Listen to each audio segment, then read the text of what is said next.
इस शरीर के द्वारा हम भगवान का भजन कर पा रहे हैं।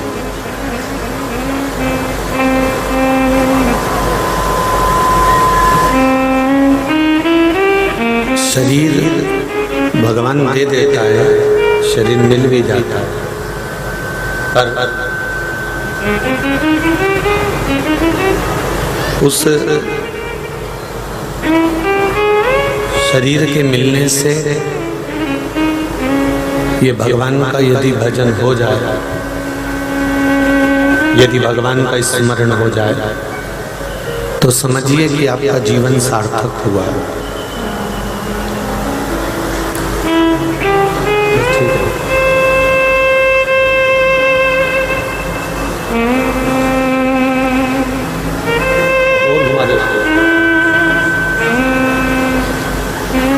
और यदि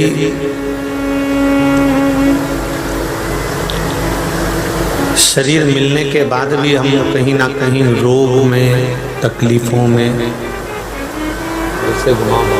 ऐसे ऐसे रोग में, तकलीफों में गिरे हुए हैं और इस स्मरण में नहीं लगे हैं, तो फिर ये जीवन व्यर्थ है।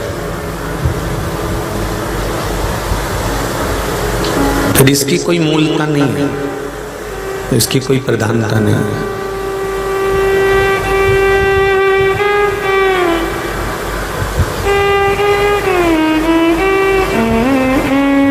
एक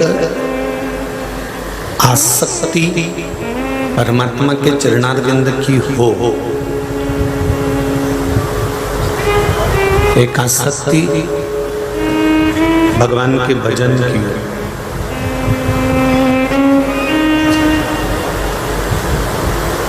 जिस मंदिर में जाते हो आप रोज जल चढ़ाने के लिए, जिस मंदिर में आप पहुँचते हो एक चावल का दाना समर्पित करने के लिए, जिस मंदिर में आप पहुँचते हो एक पुष्प भगवान को चढ़ाने के लिए, जिस मंदिर में आप जाते हो भगवत स्मरण करने के लिए,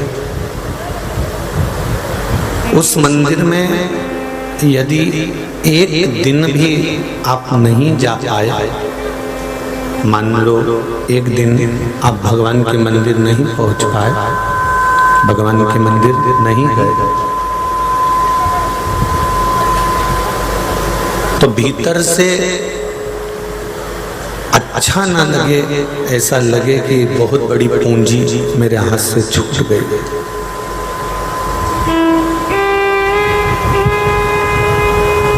हमारे हाथ से कोई बहुत बड़ी पूंजी ऐसी छूट गई जिसके कारण बस हम भगवान के मंदिर तक नहीं पहुंचे।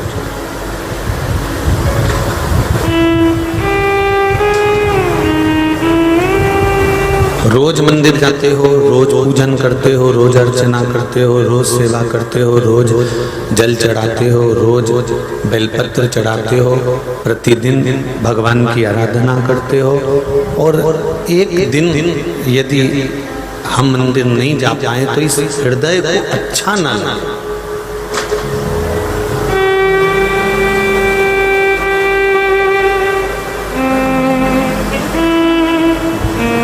मंदिर जाने से मतलब है कि हम भगवान की शरणागति ग्रहण कर रहे हैं, हम भगवान के चरणों में रह रहे हैं,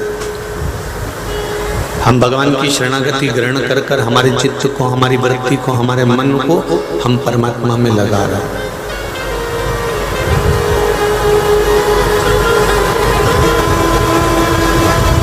एक फोटो खिंचवाते हैं और उस फोटो में सबने एक साथ मिलकर खिंचवाया, और उस फोटो में यदि आपका फोटो नहीं आया तो आपको बुरा लगता है कि नहीं लगता कि मैं कैमरे के सामने आई थी, कैमरे के सामने पहुंची थी और मेरा फोटो नहीं आया।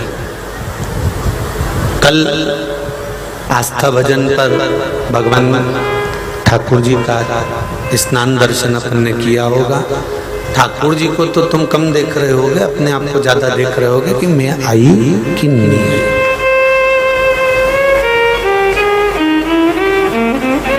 मैं वहाँ खड़ी थी, मैं वहाँ पहुँच गई थी, मैं वहाँ पर थी, मेरा फोटो आया कि नहीं आया। शिव महापुराण की कथा कहती है, जितनी ललकता, जितना उत्साह आपको कैमरे के सामने आने का होता है, उतना ही उत्साह मेरे वेदनाथ जी के सामने जाने का भी होना चाहिए। उतना ही उत्साह।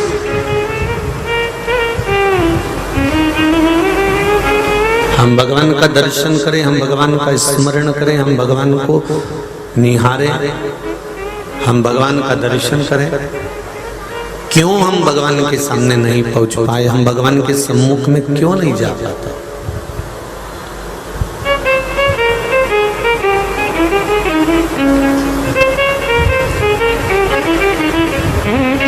महाराज जब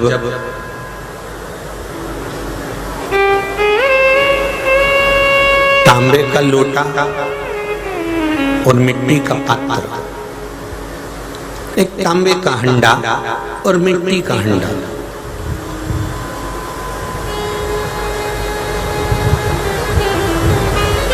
दोनों में महंगा कौन सा हंडा है? तांबे का कि मिट्टी का? जम के बोलो जरा। तांबे का हंडा महंगा, मिट्टी का 20, 25, 50, 100, 150, 200, ज्यादा से ज्यादा 500।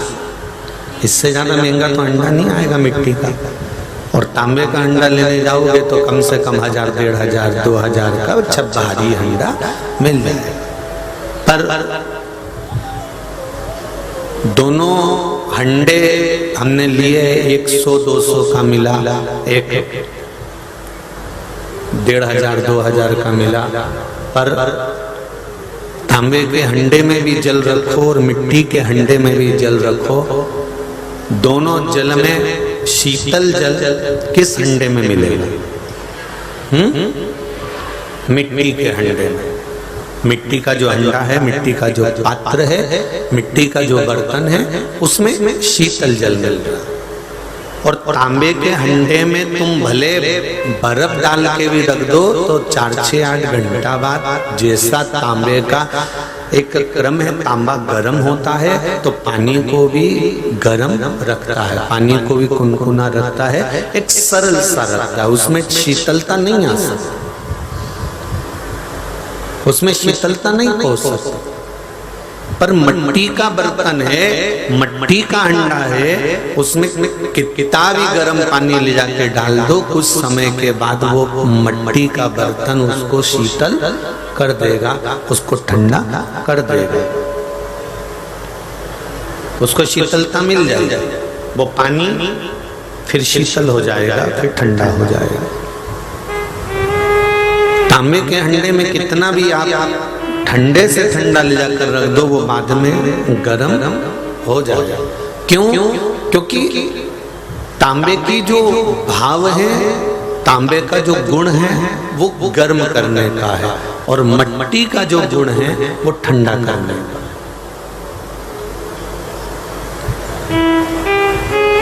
मिट्टी ठंडा करती है, तांबा गर्म करता है।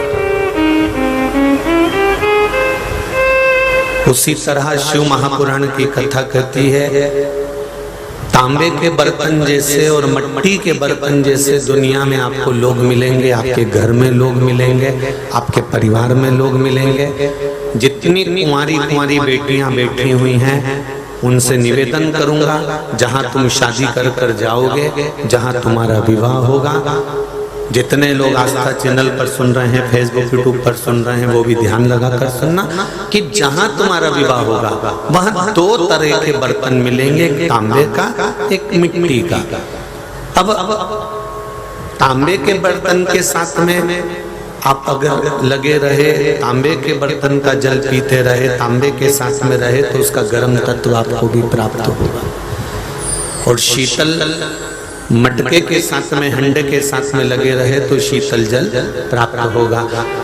प्रत्येक व्यक्ति को जीवन में दो तरह के लोग मिलते हैं। एक तांबे के हंडे जैसे गरम, जरा सी बात हुई और वो गरम हो गया, जरा सा कुछ किया और उन्हें तो गरम हो गया, जरा सा कुछ बोला और वो आग बबूला हो गया।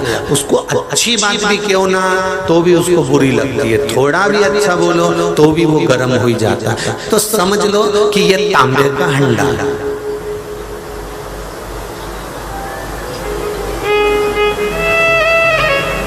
अब तुम ध्यान लगा लेना कि ये तांबे का हंडा है तो अपने को क्या करना है, क्या इसके चक्कर में अपन भी गर्म होंगे क्या, इसके चक्कर में अपन भी क्रोधी होंगे क्या, इसके चक्कर में अपन भी अपशब्द कहेंगे क्या, इसके चक्कर में अपन भी आड़ा टेढ़ा बोलेंगे क्या, नहीं। फिर अपने को क्या करना है, तो तांबे का जल अगर थोड़ा बहुत भी गर्म है तो मिट्टी के बर्तन के जल से थोड़ा सा मिला लीजिए, उसको शीतलता आ जाएगी। हमें मिट्टी के बर्तन का संग पकड़ना है जिससे हमारे भीतर शीतलता रहे, हम गर्म ना हो। दुनिया के लोग बहुत मिलेंगे आपको कि आड़ा टेढ़ा बोलेंगे, गालियां देंगे, अपशब्द कहेंगे, ताने देंगे, आपकी गलतियां निकालेंगे, आप लोगों को अपशब्द कहेंगे, पर हमको उसका स्मरण नहीं रखना।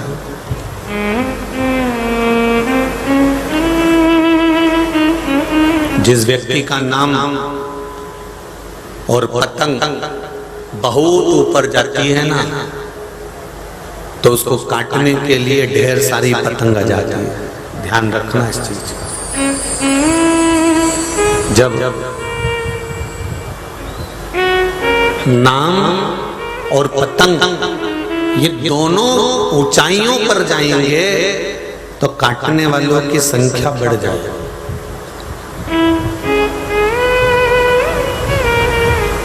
काटने वालों की संख्या बढ़ेगी।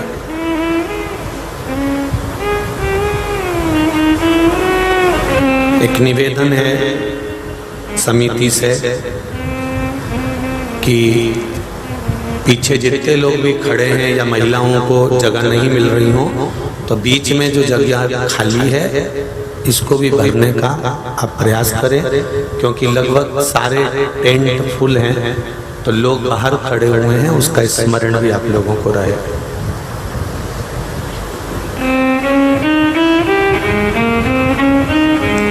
कार्यकर्ता भी इस चीज का ध्यान रखेंगे। बीच की जो रो है इसको भी भर दीजिए जिससे किसी को बैठने में तकलीफ नहीं हो, किसी को कष्ट ना हो। और जहाँ जहाँ जगह मिलती जाए, जितने भी श्रोता भाई बहन आ रहे हैं, जहाँ जगह मिले बड़े प्रेम से बैठकर आप कथा सुनो। 3 घंटे की कथा है, कहीं अपने हाथ से निकल ना जाए। जिसके लिए तुम इतनी दूर से आए हो, 100-200 रुपए खर्च कर आए हो गाड़ी का, ट्रेन का, तो कम से कम उसको अपने पल्लू में बांध कर अपने घर तक लेकर जाओ तो आपकी जिंदगी सार्थक हो जाए।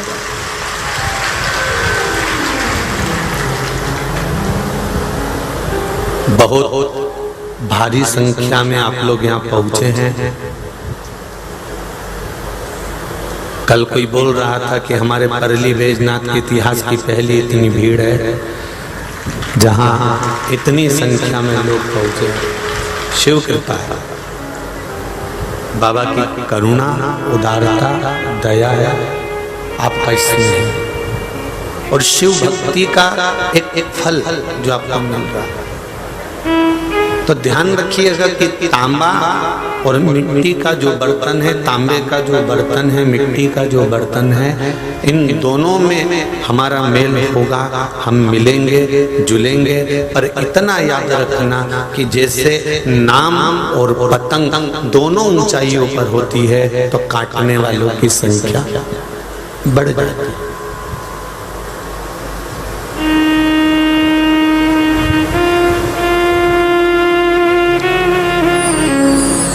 काटने वालों की संख्या भले बढ़ जाए पर भगवान से निवेदन करना कि डोर उस पतंग की तेरे हाथ में रखना, तो मेरा विश्वास है कि उस डोर को कोई काट नहीं सकता, ये निश्चित है। और डोर कोई नहीं काटेगा। आपकी दृढ़ता, आपका विश्वास, आपका भरोसा, परमात्मा के प्रति आपका समर्पण आपको कभी डूबने नहीं दे सकते।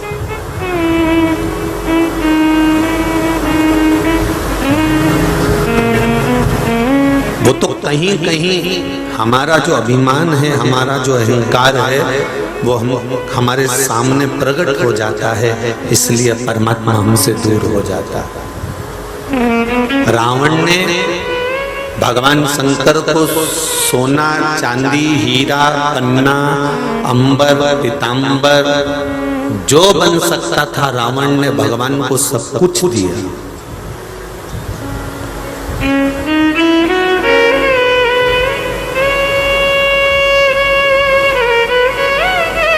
आपने भी कल भगवान कृष्ण को, जितने लोग कथा सुन रहे हैं आस्था चैनल पर, फेसबुक, यूट्यूब पर, जितने लोग परली बैजनाथ में कथा सुन रहे हैं, हमारा विश्वास करता है कि कल आपने भगवान को कोई चीज देने में कमी नहीं रखी होगी। तुम्हारे यहाँ चांदी का कटोरा होगा तो कटोरे में भोग लगाया होगा, तुम्हारे यहाँ स्टील का बर्तन होगा तो स्टील में भोग लगाया होगा, तुमने पंजेरी भी बनाई होगी, तुमने मखाना भी सेका होगा, तुमने लड्डू भी बनाया होगा, तुमने हलीरा भी बनाया होगा, तुमने पंचामृत भी तैयार करा होगा, तुमने सुंदर सुंदर झूला भी सजाया होगा, तुमने भगवान का सुंदर सुंदर श्रृंगार भी करा होगा, तुमने कोई कमी नहीं रखी होगी भगवान के आभूषण में, टोपी में, मुकुट में, बंसी में, कंकण में, तुमने भगवान को सब कुछ दिया होगा। जैसे तुम भगवान को सब कुछ दी हो, उसी तरह लंका का रावण भी भगवान को ऐसी कोई चीज नहीं थी जिसने भगवान शंकर को नहीं दी। दुनिया का व्यक्ति आता है, मंदिर जाता है, भगवान के पास जाता है, भगवान की सेवा करता है तो देता है, उसका मन होता है कि मैं ये दे दूं, मैं ये प्रदान कर दूं। पर दुनिया के जितने लोग हैं भगवानों को सोना दे देते हैं, चांदी दे देते हैं, रुपया दे देते हैं, अंबर दे देते हैं, पीतांबर दे देते हैं। दुनिया के लोग भगवान को सब कुछ दे देते हैं, पर दुनिया के लोग, जैसे लंका का राजा रावण सब कुछ भगवान को दे चुका था, बस अपना अहंकार नहीं दे पाया था, उसी तरह दुनिया के लोग भी अपना अभिमान नहीं दे पाते। दुनिया के लोग अहंकार नहीं दे पाते। जिस दिन दुनिया के लोगों ने ये सारी वस्तु बाद में, सोना, चांदी, हीरा, पन्ना, रुपया, पैसा, अंबर, पीतांबर, लड्डू, पेड़ा, माला, कंठी, ये सब बाद में देना, भगवान को अगर सबसे पहले देना तो अहंकार देना। क्यों? क्योंकि ये पैसा, ये धन, ये दौलत, ये संपदा, ये वैभव तो तुमको यहीं से मिला है, प्राप्त हुआ है, और ये दूसरे से मिला है। पैसा भी आया, कोई तुम्हारा तो था नहीं, माता के गर्भ से जब निकले थे कौन सा 2-4 पर्स भर के माल लेके आए थे? कोई धन तो हम साथ में लाए नहीं, सोने चांदी का बर्तन साथ में लाए नहीं, कोई आभूषण साथ में लाए नहीं, नग्न अवस्था में आए थे, नग्न अवस्था में चले जाएंगे। हमारे पास में हमारा कुछ भी नहीं है। ये हम जितना आभूषण पहनते हैं ये दूसरे का है, हम जिस मकान में रह रहे हैं ये दूसरे का है। आप जाओगे उस पर नाम दूसरे का लिखा जाएगा, तुम्हारे मरते से ही जायदाद प्रॉपर्टी पर तुरंत सील ठप्पा दूसरे का लग जाएगा। बच्चे बांट लेंगे, बड़े का ये, छोटे का ये, जमीन ये, जायदाद ये, संपदा ये। तो तुम ये अंदाजे में मत रखो कि ये तुम्हारा है। सोना चांदी भी तुम्हारा नहीं, मरते से दूसरे के हाथ में चला जाएगा। कपड़ा जेवर भी तुम्हारा नहीं, मरते से दूसरे के हाथ में चले जाएगा। तुम्हारा अपना अन्न भी नहीं है, तुम्हारा अपना कोई वैभव भी नहीं है, तुम्हारा अपना तो केवल एक है जो बात बात में तुम्हारे भीतर अहंकार प्रकट हो जाता है। बस ये अहंकार को तुमने जन्म दिया है, इसलिए भगवान कहते हैं कि तेरा तू मुझको दे दे। तो लोग समझते हैं कि इसका क्या,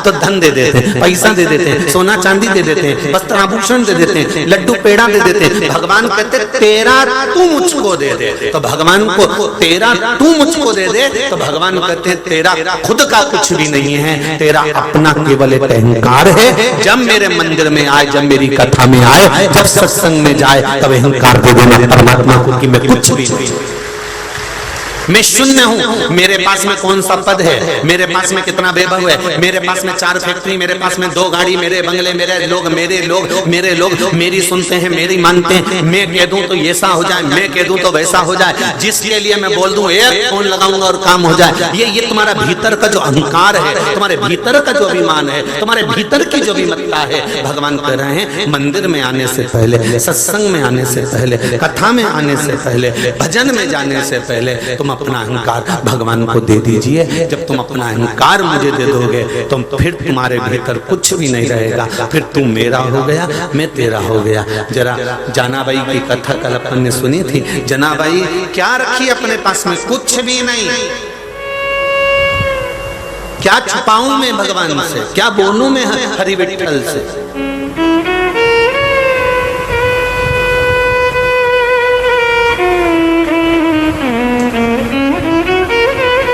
क्या कहूं मैं पांडुरंगा से, हरि विठ्ठल से?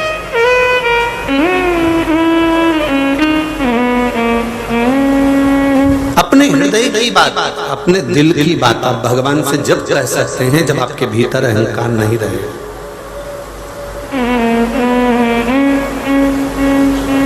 और ये अंदाजा मत लगाना रे भाई, इस अंदाजे में मत रहना कि कोई आपको धोखा देगा कि नहीं देगा। एक पशु को, एक बंदर को, एक बकरी को, एक जानवर को सिखाना सरल होता है। और एक बार समझा दो उस बंदर को, एक बार समझा दो उस कुत्ता को, एक बार समझा दो उस श्वान को, तो वो श्वान, कुत्ता, बंदर, ये सारे जानवर एक बार अगर अच्छे से समझ गए, दूसरी बार गलती नहीं करते। पर मनुष्य एक ऐसा भगवान ने बनाया है कि इसको कितना ही समझा दो तो भी यह हरकत करे बिना रहता ही नहीं।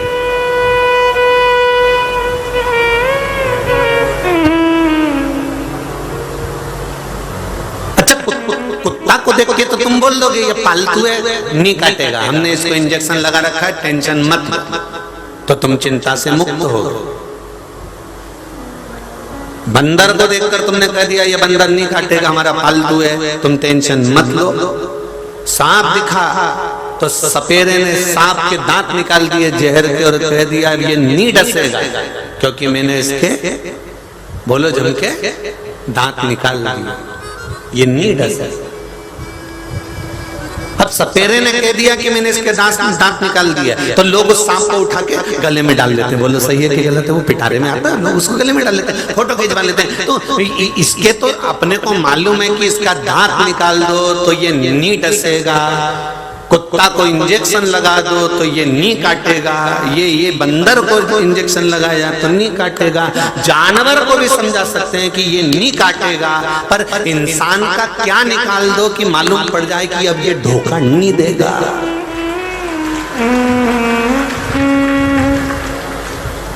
जानवर का तो मालूम पड़ जाए कि इसका दांत निकाल दो तो ये नहीं डसेगा, जानवर का तो मालूम पड़ जाए कि इसको ऐसा कर दो तो ये नहीं काटेगा, ये अपना है, पालतू है, नहीं काटेगा, ये नहीं काटेगा। मैं बोलूं नहीं काटेगा, तू अंदर जा और तुम चले जाओ, नहीं काटेगा, क्योंकि उसके मालिक ने कह दिया, साहब वाले ने कह दिया, मैंने इसका दांत निकाल दिया तो ये नहीं डसेगा। इंसान का क्या निकाल दें कि ये दूसरी बार गड़बड़ी नहीं करे, ये दूसरी बार धोखा नहीं दे, ये दूसरी बार चोट नहीं करे, ये दूसरी बार हमको तकलीफ ना दे, उसका क्या निकाला जाए? तो मनुष्य है, भगवान भी जन्म देकर सोचता है कि मैंने इसको बनाया था, माता के गर्भ से मैंने इसको पैदा करके कहा था कि बस पृथ्वी पर जाना, भजन करना, स्मरण करना, कीर्तन करना, मंत्र जाप करना, मेरा समर्पण रखना और मेरे बल पर जीना प्रारंभ करना, बाकी का परिवार मैं संभाल लूंगा।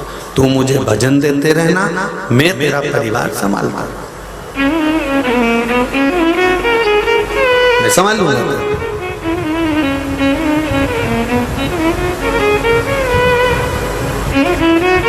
कि भजन भोले बाबा का करते रहोगे तो संसार सागर से तरते रहोगे।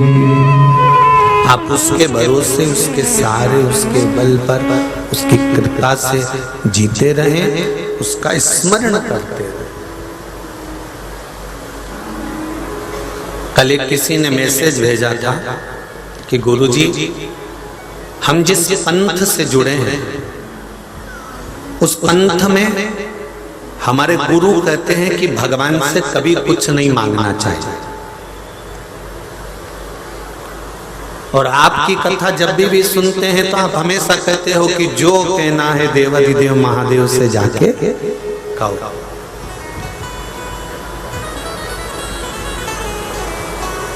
तुम्हारा क्या विचार? हमें मैसेज से मतलब नहीं, हम तो परली वालों से पूछ रहे हैं भगवान से कहना चाहिए कि नहीं कहना चाहिए? है कहना चाहिए।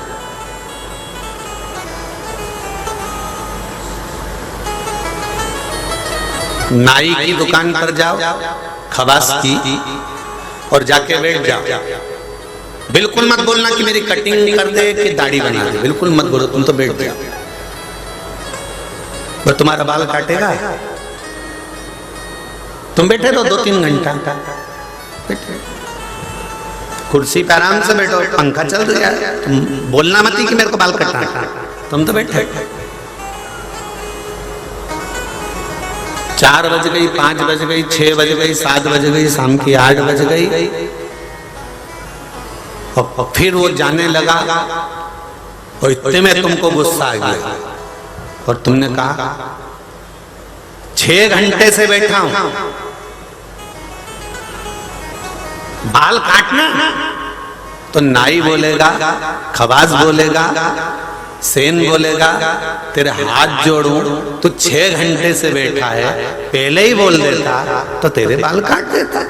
बस यही है, हम केवल भगवान के मंदिर में जाकर बैठ गए, हम बोले ही नहीं कि दुख काट दुख काट दुख काट। तो भगवान भी सोचा घूमने आया होगा, मिलकर चलेगा।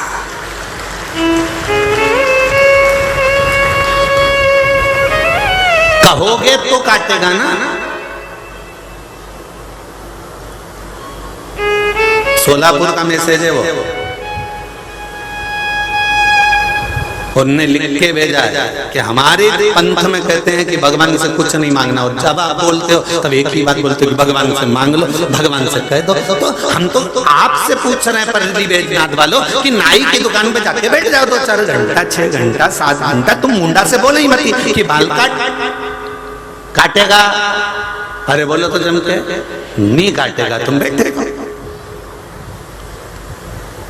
तुम भले देखते रहो, पंखा में बैठे रहो, अखबार पढ़ते रहो, बैठे रहो, तुम्हारी मर्जी पड़े जितना घंटा बैठो। ऐसे कई लोग हैं जो मंदिर में 4-4, 6-6 घंटा, 8-8 घंटा बैठे रहते हैं। उनका तो काम ही है, मंदिर की सीढ़ी पे जाके बैठ जाएंगे, मंदिर में जाके बैठ जाएंगे, बस देखते रहेंगे। बिमला बाई की बहू आई, राम किशन तो दिखाई नहीं, बैठे। एक बैठा है मंदिर के अंदर, संसार की वस्तुओं को देख रहा है, संसार के लोगों को देख रहा है, और एक आई लोटा भर के जल लाई, शिव जी को चढ़ाया, और उसने आते से कह दिया बाबा बहुत तकलीफ में हूँ, बहुत कष्ट में हूँ, पर तेरा साथ है ना, दुख काट देना। उसने जल चढ़ाया और दुख कट गया। कई ऐसे हैं रोज मंदिर जाते, रोज व्रत करते, आप में से भी कई लोग ऐसे हैं जो एक बात जरूर कहते हैं, हम तो भगवान का इतना भजन करते तो भी हमारा दुख पीछे ही नहीं छूट रहा, तो भी हमारा दुख नहीं कट रहा, हम तो भगवान को रोज जल चढ़ाते तो भी तकलीफ में, हम भगवान के रोज मंदिर जाते तो भी तकलीफ में, हम भगवान को रोज मनाते तो भी तकलीफ में, हम तो तीर्थ करने भी जाते तो भी तकलीफ में। उसका कारण क्या है? एक बैठा है सीढ़ी पर, एक बैठा है मंदिर के अंदर, पर वो सब कुछ देख रहा है, पर भगवान से जाकर दिल से नहीं कहा कि काट देना। और एक आई लोटा भर के जल चढ़ाया, एक बार पशुपति व्रत करा उसने और उसका दुख कट गया, एक बार मंदिर में पहुंची और दुख कट गया, एक लोटा जल चढ़ाया, दिल से कहा, कट गया। दुकान पर ढेर सारे बैठे रहते हैं, तुम जाकर दिल से कहो तो सही, एक बार नाई से जाकर कह दो, खवास से जाकर कह दो, सेन से जाकर कह दो, तुम पहुंचे, भले ग्राहकी बहुत सारी हो, 4, 6, 8 लोग लाइन में लगे हो, उसके बाद भी तुम जाकर कह दो, तुम्हारी पहचान होना चाहिए, और पहचान में तुमने जाके कह दिया ए नाथुराम बना दे रहे, बाल काट दे रहे, फिर तो कहेगा शेख जी बैठो एक इसके बाद में। तो जितने लोग कुर्सी पे बैठे थे वो कह रहे थे हम भी तो बैठे हैं 8 बजे के, इसको बाद में बनाना। ये हमारा रोज का ग्राहक, तुम तो कभी कभी आते, और रोज का है इसलिए पहले इसी की बनाऊंगा।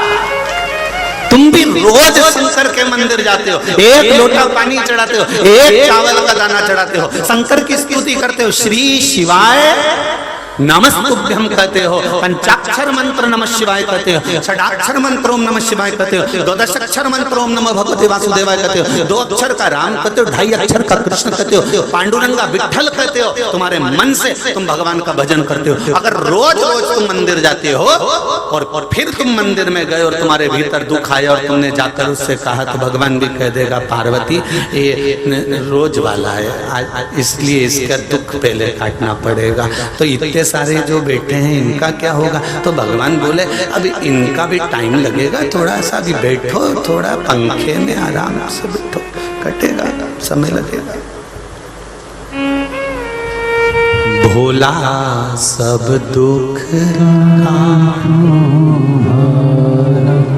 ओ भोला सब दुख शिव शंकर जपो तेरी माला, भोले बाबा जपो तेरी माला, भोला सब दुख काटो मारा, ओ भोला सब दुख काटो मारा। हमें जाकर कहना पड़ेगा, एक बार हम जाकर बोल दें उसको कि मेरा ये दुख देखो पत्र में आया है।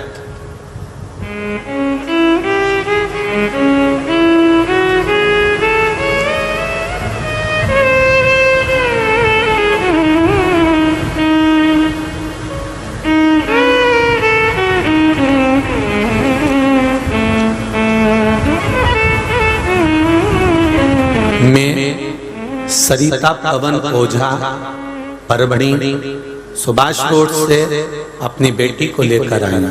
कहीं बैठी हो तो हाथ हिलाइएगा, जहां भी बैठी हो आप ही हाथ हिला दो, दोनों हाथ हिला दो। श्री शिवाय नमस्तुभ्यम। गुरुजी मेरी बेटी जाह्नवी को पिछले 2 साल से चर्म रोग हो गया था, चमड़ी पर रोग आ गया था, सफेद दाग की समस्या हो गई थी, बहुत परेशान थे, सारे डॉक्टरों को दिखा लिया था गुरुदेव, पर वो ठीक नहीं हो रहा था। कोरोना में आपकी कथा सुनी और पशुपतिनाथ का व्रत किया। मैंने पशुपतिनाथ का व्रत कर कर भोलेनाथ जी से कहा, बाबा छोटी बेटी है, इसका शरीर ठीक करना, जब बड़ी हो जाएगी तो तकलीफ ज्यादा होगी बाबा। पशुपतिनाथ व्रत करते ही मैंने बाबा से विनती करा, बाबा आपका जल चढ़ाया हुआ और आपकी बेलपत्र खाने का कहते हैं, मैं वह नियम धारण कर रही हूं, मेरी बेटी को सही करना। तो मैं जहां भी कथा होगी उस पंडाल में एक बार धूप दिलाने के लिए लेकर जाऊंगी। बाबा आपको क्या कहूं, हमने सुना कि परली में कथा होने वाली है, तो भी इसका रोग धीरे धीरे धीरे धीरे साफ तो हुआ, समाप्त तो हुआ, पर रह गया। तब मंदिर जाकर बाबा से निवेदन करा, बाबा परली में कथा हो रही है और उसके धोख दिलवाना है, और आज मैं धोख लगाने के लिए आई हूं बाबा। 3 दिन पहले बाबा ने सारा रोग मिटा दिया और बाबा को प्रणाम कर रहे हैं। ये विश्वास। बैठो बाबू, अब ठीक हो? बढ़िया। श्री शिवाय नमस्तुभ्यम। काया मेरी बेटी की पूरी सही हो गई गुरुदेव, जहाँ शरीर पर दाग पड़े हुए थे सफेद, वो सब मिट गए गुरुदेव।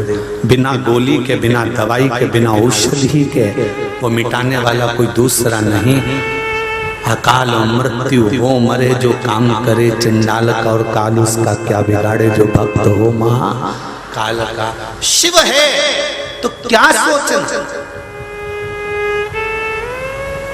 उसका विश्वास था कि मैं परली कथा हो रही है अभी तक ठीक नहीं, और मैंने बोला है कि धोख दिलाने जाऊंगी, आप सही कर दो ना बाबा। और विश्वास अगर मेरे शंकर पर करा है उसको यहाँ बुलाना है। आपको भी कह रहा हूँ कि 3 महीने की बात दूसरी है। ये कथा तो कल समापन हो जाएगी 21 तारीख को। 23 तारीख को हिंगोली में कथा प्रारंभ हो जाएगी, हल्दी मंडी में, और रेलवे स्टेशन रोड पर जब हिंगोली में कथा प्रारंभ हो जाएगी 23 तारीख से 29 तारीख तक। ये मेरा विश्वास कहता है कि तुमने इस पंडाल में बैठकर आस्था चैनल के सामने फेसबुक और यूट्यूब पर जो दिल से मांगा है, हिंगोली में 3 महीने का तो नहीं कहता कि अगली कथा में भी तुम वहीं पहुंच जाओगे, ये निश्चित है। इतना विश्वास है मेरे बाबा पर, मेरे शंभू पर, मेरे सरकार पर, मेरे त्रिकालदर्शी कैलाशी अविनाशी पर इतना भरोसा है। एक पत्र और देखिए जिसमें उसने पूरी जांचें लगा दी डॉक्टर की, सारी जांचें पूरी की पूरी, एक्सरे सब लगाए गए, ईसीजी, नागपुर की रिपोर्ट, अपने गांव के डॉक्टर की रिपोर्ट, सारी रिपोर्टें, मुंबई की रिपोर्ट, और सारी रिपोर्टें उसने अपने डॉक्टर के उसमें लगाया है। महाराज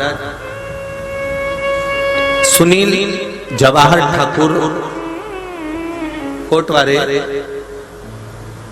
पठन, तहसील झरी, जिला यवतमाल, महाराष्ट्र से हैं। कहीं बैठे आप ही हैं? हर हर महादेव, दोनों हाथ हिला दो एक बार। श्री शिवाय नमस्तुभ्यं।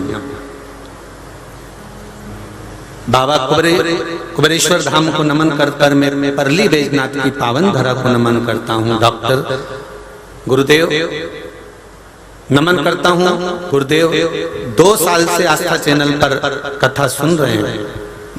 1 लोटा जल, 1 बेलपत्र का क्या महत्व है गुरुदेव?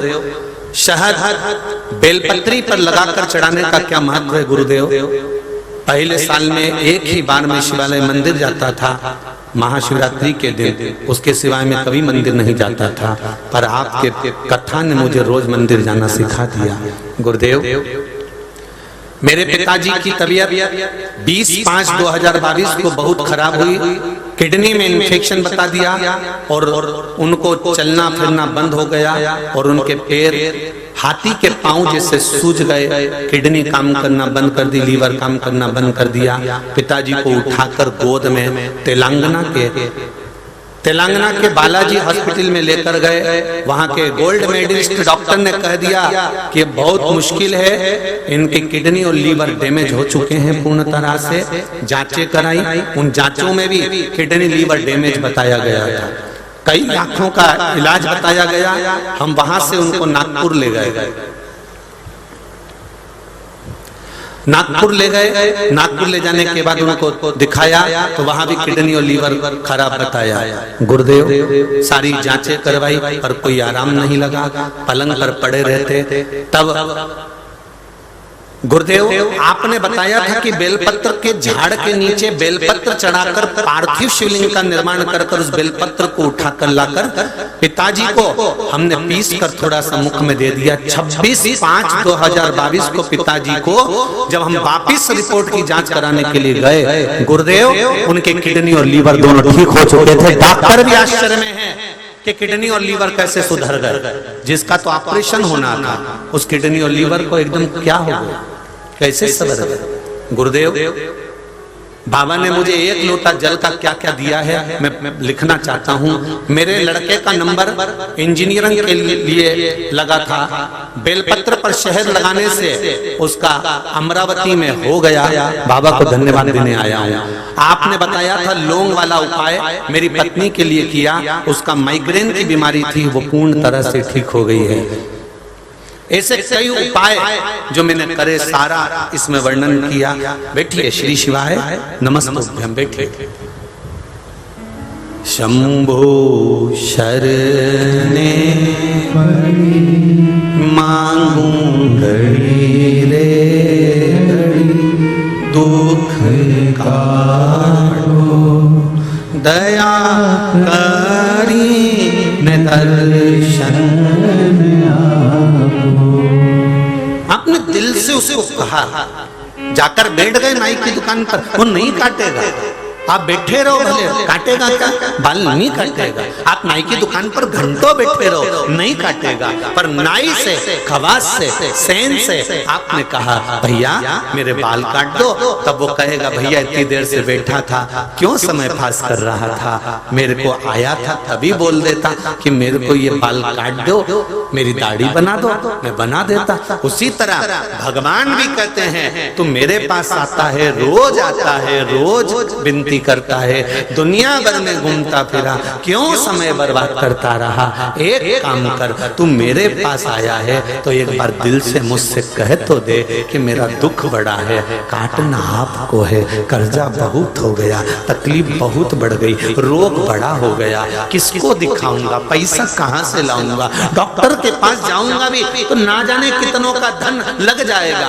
बाबा दुख आप काट देना। बाबा को निवेदन करो, दिल की बात उससे कहो, वो सुनेगा जरूर, पर दिल से कहना, हृदय से कहना, अहंकार को दूर पटक कर कहना। हम जिसको भी, चाहे समीर जी कथा देते हो, चाहे आशीष जी कथा देते हो, चाहे आकाश जी कथा देते हो, ये तीनों जब कथा देते हैं तो हमने इनको एक ही बात कह रखी है कि कथा जिसको भी दो उसको एक बात जरूर कह देना कि तुम किसी भी कुर्सी के मालिक हो, कितना भी तुम्हारे पास में वैभव हो, पर अहंकार को एक कोने में पटक देना, उसके बाद शिव महापुराण की कथा करवाना, तो इतना सुख पाओगे कि जिंदगी भर कहीं दुख दिखेगा। अहंकार को कोने में पटक दो,